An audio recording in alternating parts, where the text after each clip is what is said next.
Hey, take courage, my heart. You've been through worse than this.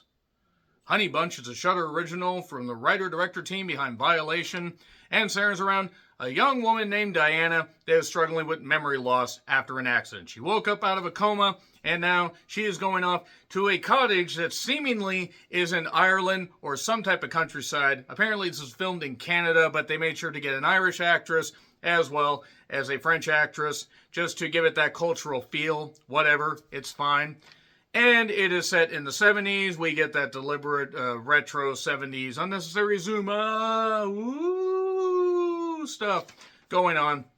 But Diana, well, she's walking on a cane. She's not doing all that well. She's, able-bodied enough, but she needs some help. Fortunately, her husband, Homer, is here to help her through this odyssey of recovery. Yeah. That reference is about as subtle as any other reference that is made during Honey Bunch. During its 113-minute runtime, we get, the idea that something sinister is going on just under the surface. It's not hard to figure out what the sinister thing is. The twists are very obvious. This is marketed as a horror dark comedy, but it doesn't really contain that much horror beyond the atmospheric, feel of it. And the dark comedy doesn't necessarily work beyond like a few little jokes. There's a nice 85-minute movie in this whole thing, but unfortunately, despite the talents of the cast, Grace Glowicki does fine as Diana. Ben Petridish, he does okay. And we also have Jason Isaacs in this.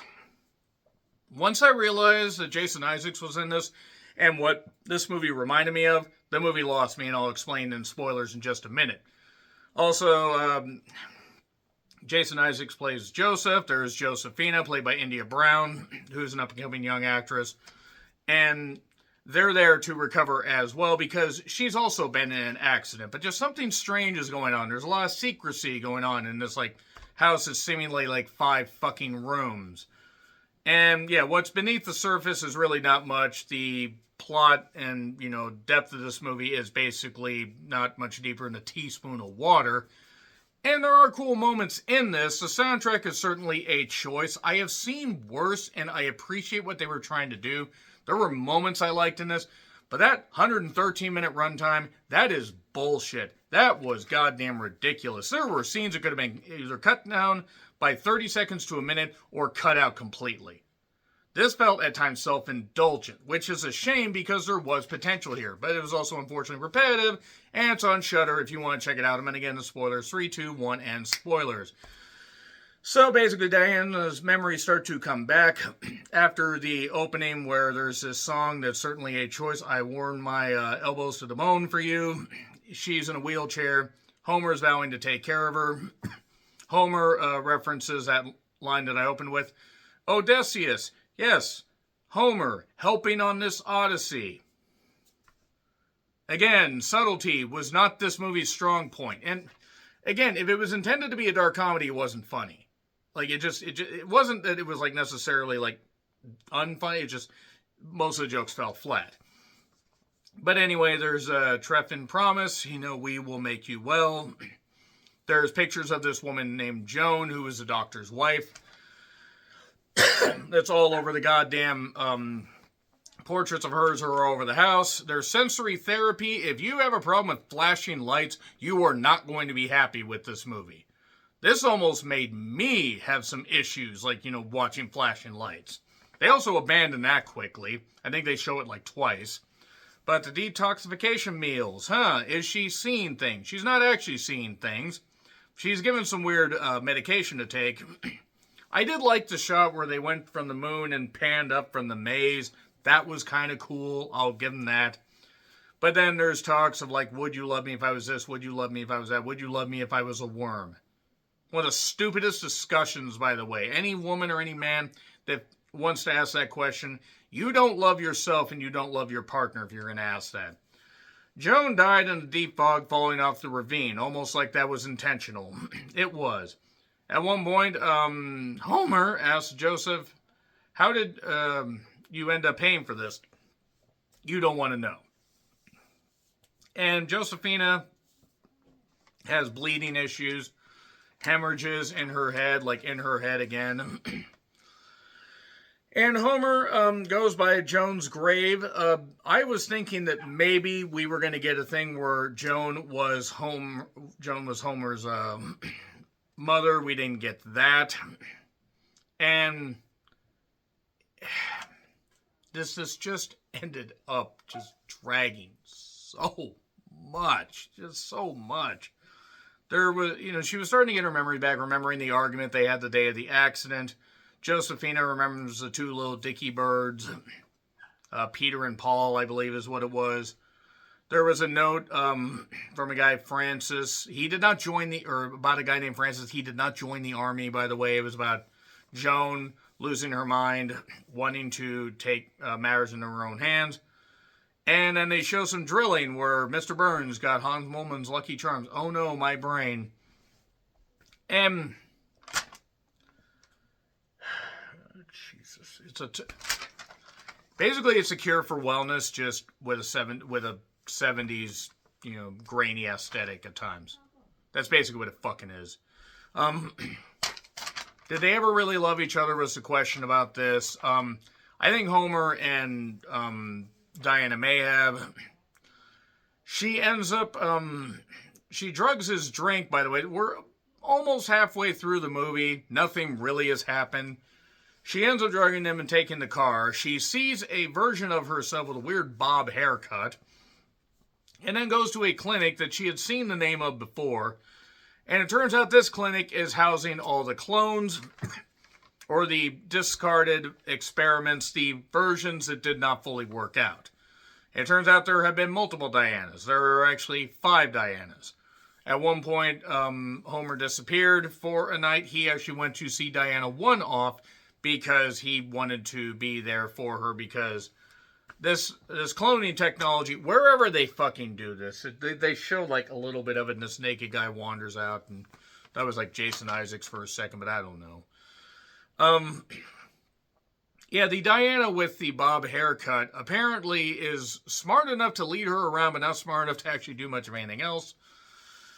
Josephina, by the way, has been cloned a few times. She ends up dying, and because that experiment didn't work out, there's no way to bring her back.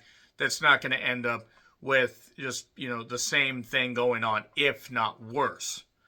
So now Joseph is all upset. The doctor, by the way, is Dr. Treffin, or Treffino. That's the French person. And yeah, we don't really get much of anything going on here. I mean, it's just that those twists aren't really surprising. We see what happened with the accident. They were having a discussion that ended up to lead him being distracted, and he felt responsibility. That's why he wanted her clone to bring her back. It actually happened 18 months before, and she's been going through this a whole bunch. There's even a handcuffed version. I think it's Diana 3 that's very violent, blames him for everything. There's little pieces of her in all of these. And I understand what they were trying to do, but I didn't care about any of these characters, so I didn't care what happened to them. So unfortunately, the movie totally missed the mark there. And Diana will be fine. The others will be cared for, because that's what Homer wants. Homer still feels that there are pieces of Diana in there, and he wants them taken care of, not just discarded like like ridiculous, blobs of flesh. Dr. Treffin worked on Joan. She didn't recognize the stuff of dementia. I'm starting to think maybe they were lovers. I don't really know or care. Diana 2, by the way, quotes the Odyssey. He vows to take care of them, but Diana 3 snaps, getting free and trying to stab him with scissors, stabs him once in the leg, and then stabs him with, the stand. The clones are fighting. Meanwhile, Joseph shows up with a flaming crutch to burn the whole clinic down. That goes up very, very quickly, and he's talking to Josephina, who, the one that needs constant medical care. She's not doing well. The Diana number 3 is like, you will be punished, and doing this, and stabs him at one point, so he's paralyzed. Diana rushes him out the door while this other stuff's going on. There are other patients out there, and by the way, he got stabbed through the back pretty goddamn good, so you'd think he'd bleed out. But then we have, unless of course Homer cloned himself and everything, and they just switched that through the miracle of cutaways. But the weird clone is just wandering, the weird naked clone is just wandering around, the clone dick just flopping around. And Joseph dies with Josephina. And then the couple, basically now the roles are reversed. So he took care of her while she was recovering. Now she's taking care of him because he's in a wheelchair. He said he drowned for her. She drowns him almost and then picks him back up. And then they say, oh, I love you, and this kind of stuff. And it's not darkly funny. It's not horrifying. It's just, it's a movie of ideas, but no cohesion. And also it is way too stretched out. Like it's punishing. That 113-minute runtime did not need to be a thing. I did not want to give this an F. I wanted to give this a passing grade or even a little bit better. Had this been about 87 minutes, cut a couple things and just move things along, I think they actually could have had a good 3.5 to 4-star movie, because there was stuff here, but this just took forever. And that third act with all the clones, none of it felt, it's like The Home. This is better than The Home. But like they tried to jazz things up with that final act. And I don't know, this just didn't work. So unfortunately, Honey Bunch gets an F. So agree, disagree with what I said, like, share, subscribe, Twitter, Letterboxd, Blue Sky handles in the description. I'm John Ritland. Until we revisit a cloning facility in the deep Irish Canadian woods again, happy trails to you.